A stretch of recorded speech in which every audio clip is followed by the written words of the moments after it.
দুইটা ড্রাগন ফল দেখাবো। হ্যাঁ, বাংলাদেশের মধ্যে কিন্তু এক্সাক্টলি আপনি বুঝতে পারবেন না যে কোনটা অরিজিনাল আর কোনটা ফেক। দেখেন এইটার দাম হলো 22 রিয়াল, বাংলাদেশ থেকে কনভার্ট করলে অলমোস্ট আপনার 400 টাকা হয়। আর এই ড্রাগন ফলটার দাম আপনার মানে অলমোস্ট 45 রিয়াল, যেটা বাংলাদেশি টাকা কনভার্ট করলে অলমোস্ট আপনার 2000 টাকা প্লাস হয়। কিন্তু আপনি বুঝবেন না যে কোনটা অরিজিনাল কোনটা ফেক। দেখেন দুইটা এক্স্যাক্টলি সেমই, কিন্তু দেখেন সিম, এটা হলো সিম। কতটুকু আছে এই জায়গায়? অলমোস্ট আপনার 200 গ্রাম নাই কিন্তু এই সিমটার মধ্যে। প্রাইস কত জানেন? 16 রিয়াল, বাংলাদেশি টাকা কনভার্ট করলে কত জানেন? অলমোস্ট 600 টাকা।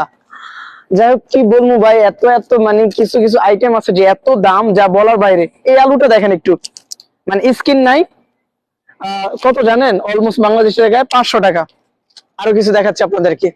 দেখেন রেড চিলি, গ্রিন চিলি, এটা দেখেন কতটুকু আছে, মানে 50 গ্রাম আছে। মরিচ 8 রিয়াল, বাংলাদেশি টাকা অলমোস্ট 300 টাকা, মানে একটু কম এরকমই 300 টাকা, যেহেতু এখন মানে টাকার রেট, রিয়ালের রেট একটু বেশি। এটা তো আমরা রেড চিলি দেখেন অলমোস্ট সেম এক্স্যাক্টলি আপনার 300 টাকা। আরো কিছু আইটেম আপনাদেরকে দেখাচ্ছি। এটা দেখেন টমেটো, আল্লাহ, ছোট টমেটো, এটা আর কি সেম ম্যাটেরিয়াল অলমোস্ট এরকমই হয়, 300 টাকা 350 টাকা এরকম হয়ে যায়। তারপর দেখেন আরো কিছু আপনাদেরকে দেখাচ্ছি। মাশরুম, এখন তো বর্তমানে মাশরুমের চাহিদা কেমন আমি জানি না, কিন্তু ডিসকাউন্ট চলতেছে মার্কেটের মধ্যে। ছোট একটা বক্স আপনার 7 রিয়াল, এটা মোটামুটি আছে, ভালো মানে চলে। আর আলু যেটা আপনারা বলেন যে শুধু বাংলাদেশের মধ্যে আলুর দাম বাড়ছে, ভাই এরকম কিন্তু কিছুই না।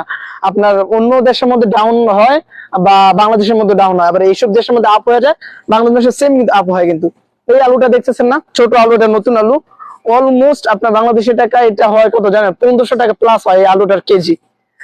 তারপর এটাও আছে আপনার লাল আলু, সেম এক্স্যাক্টলি 2000 টাকার মতো কিলো হয়ে যায়। কিন্তু এই আলুটা দেখছেন, এই 1 কেজি আলু আপনার 42 রিয়াল, ভাই মিথ্যা কথা বলতেছি না, এটা বাংলাদেশি টাকা কনভার্ট করলে 1600 টাকা হয়ে যায়, অলমোস্ট 1600 টাকা হয়ে যাবে কিন্তু 42 রিয়াল 1 কেজি আলু। তারপর এই জায়গায় আছে কিছু আইটেম, এগুলো মোটামুটি আছে সস্তা, তারপরেও কিন্তু বাংলাদেশি টাকা মানে সৌদি আরব অনুযায়ী বাংলাদেশের মধ্যে ভাই অনেকটাই সস্তা আমরা মনে করি। কিন্তু আমি ভাই, আমি যে মার্কেটে কাজ করি, এই মার্কেট